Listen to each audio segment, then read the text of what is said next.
Hello everyone and welcome to a new video. Today let's talk about the new Imperial Agents combat patrol. This is a combat patrol that I didn't expect it, to be honest, and I'm happy about it. So of course I would like to share my first impressions with all of you. And of course I would like to know your opinion as well. That's why I invite you to let me know in the comments what you think about this new combat patrol for the Imperial Agents. And before we go any further, let's take a look at the contents of this combat patrol. If we buy this box, we are going to get 20 Adepta Sororitas. They are the police of the Imperium, and this is the equivalent of getting 2 boxes of them. Then we are getting 6 Inquisitorial Agents. That I have to say that it's funny, because with the announcement of the new codex for the Imperial Agents, they announced this specific combat patrol plus 3 different battle forces, and these Inquisitorial Agents, they are present in all of them. They are in all of them, even they are twice in one of the battle forces, so it's quite funny. It's like, yes, if you want to start collecting Imperial Agents with any of these boxes, you are going to have them, yes or yes, and I don't know, for me it was funny. And finally we get 2 characters. One Ministorum Priest with possibly the most 40k weapon ever, a chainsword with a flamethrower that is quite fun, and it looks fun. And last we have one Eversor Assassin. Just by the contents of this combat patrol, I do think that it's a good combat patrol, because the basic standard for 10th edition in Warhammer 40k is that we are getting 3 different units plus 1 character. And here we're getting 3 different units plus 2 characters, and that's a small improvement and I like that a lot. But of course the most important part, as always, is that a combat patrol is going to be bad or good depending on if we want the miniatures inside of the combat patrol. Because yes, if we buy the combat patrol, we're going to be saving money, because of course it's going to be more expensive to get these miniatures individually rather than getting them inside of one combat patrol. But if we buy miniatures that we don't want, are we really saving money? Like, for example, if I just want 1 or 2 things from this combat patrol and I don't want to get the rest of it, then I'm not saving that much money. So of course that's something that we always need to have in mind. Personally, what I like the most about this specific combat patrol is that we have 2 characters. They are cool, I like how they look, but to me the key element is that the extraction squads that we have there, it's 2 boxes of kill team, the same with the Inquisitorial Agents. So basically we are getting 2 characters plus 3 boxes of kill team, and for me this is very interesting, because I guess that there will be kill team players that will look at this box and they will be like, this looks interesting for me, because the range of miniatures, I consider that it's quite nice and interesting. Because even if in this image we can see these 20 men, most of them they are wearing shotguns, they are actually very unique miniatures, because the best thing about Kill Team is that you have like a lot of options in those kits. Like, for example, you are going to be able to armor them with a lot of different types of weapons, because they're going to be specialists, and then you can have like different weapon loadouts. You don't have to go for the shotguns, you can also have them wearing shields and maces. So it's very interesting to me, because they are kill team sprues, so even if you get 20 of them, you can customize all of them to be unique or different.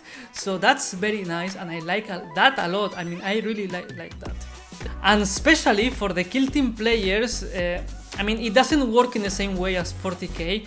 You have your roster of miniatures and you can have like 20 of them, but then you are going to play, for example, with 10 or 12. So that means that you have ones that you are not going to use, but they can be like unique miniatures with different weapons, and maybe depending on your rival you want to use them or not.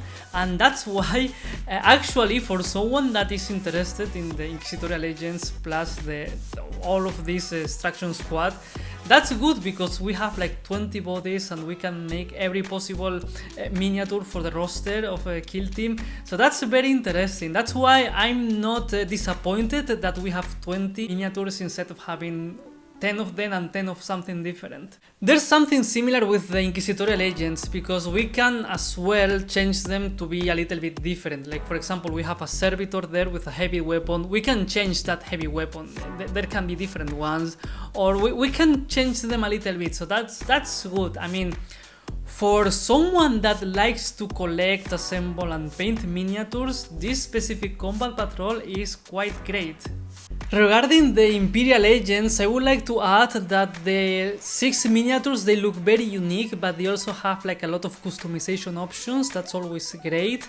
And even coming back to Kill Team again, they are another Kill Team box, but they cannot play only by themselves. We need to add more forces of the Empire to them, so that's why it's good, because one of those let's say extra miniatures that we can add to this specific Kill Team are the ones that we get in this box with the Extraction Squad, and that's great because good synergy right there if we want to use them for Kill Team as well. So this is like a very nice combat patrol, because it's not only worth for 40k, but we also can use it nicely for Kill Team. So that's something that makes this combat patrol even more unique and more nice. Because we have 2 nice characters, then we have the 6 Inquisitorial Agents that by themselves they are very unique. I mean, they are very unique miniatures and each one of them is completely different. So of course, as someone that likes to paint miniatures, they are awesome.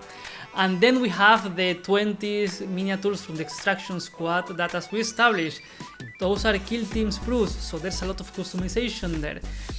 It's true that if we want to play with them in combat patrol games, we're a little bit more limited, because of course with combat patrol games we have the issue that the datas are fixed and the weapon loadout is fixed. So of course, if we want to make every miniature unique, we're going to have a little bit more of trouble, but it should be okay, as long as I'm sure that it can work anyway. So I mean, I like what I see here, because when I see this box, it's like, okay, I can see 3 Kill Teams plus 2 characters. I'm not in love with that assassin, and I don't imagine myself starting to collect Imperial Agents now. But who knows, maybe in 2 years I'm like, okay, this is a very nice box, I like the contents, I don't have anything inside of this box, and maybe I can assemble these miniatures in a fun way and make a very unique army of Imperial Agents, and they are going to be fun. So that it's something that it's there. And as I said, if we have a codex for the Imperial Agents, it's also quite interesting to have a combat patrol for them, because it's good that we're going to be able to play with them. They already announced a combat patrol for them in the White Dwarf, but of course that's the point, that you will have to buy each miniature individually, and here you have a proper combat patrol in a box. So I'm happy with this combat patrol, I like it. I don't think that I can talk bad about this combat patrol. Of course they always can be better, but I'm happy with what I see here. Anyway, that's my opinion. This is not an army that interests me, this is not a box that I see and I feel like I have to buy because it's awesome.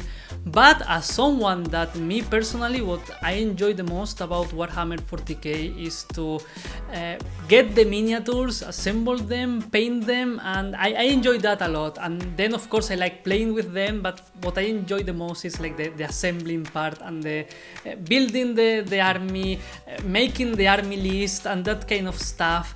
And that's why when I see this box, it's like, okay, this is nice because there's a lot of unique things here. And as I said, even if there's 20 of those miniatures, like 2 boxes of them, I don't think that it's that bad, because as I said, they have like a lot of customization options. They have like a lot of weapons, they have a lot of things, and they are cool, and they look cool, they are cool, and I like them. And basically those are my first impressions about the new Imperial Agents Combat Patrol. I like this box, I think that it looks very interesting, I like the miniature range, and I think that it's like not a bad combat patrol for sure. But remember that the most important part is that for the combat patrols to be worth it and good, you need to want and like all the miniatures inside of the box. And with all of this being said, this is the end of the video, so of course, as usual, if you are still here, please consider giving me a like and subscribing. Thank you very much for watching, and see you next time!